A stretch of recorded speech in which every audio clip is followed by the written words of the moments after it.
Оваа година ние одиме со една многу значајна тема, која што има висока релевантност за Република Македонија.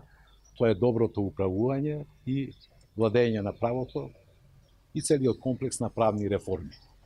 Велам, тоа е многу значајно, бидејќи, како што знаете, тоа е една област што е врзана со она што го викаме итни приоритети, односно реформи во правниот систем, и имаат клучно значење, меѓу другото и за економскиот раст и развој. Станува збор за квалитетот на институциите. Најголем дел од рефлекторите на Европската унија ќе бидат насочени кон Министерството за правда, каде што се очекуваат еден голем дел од реформите да бидат завршени за една година.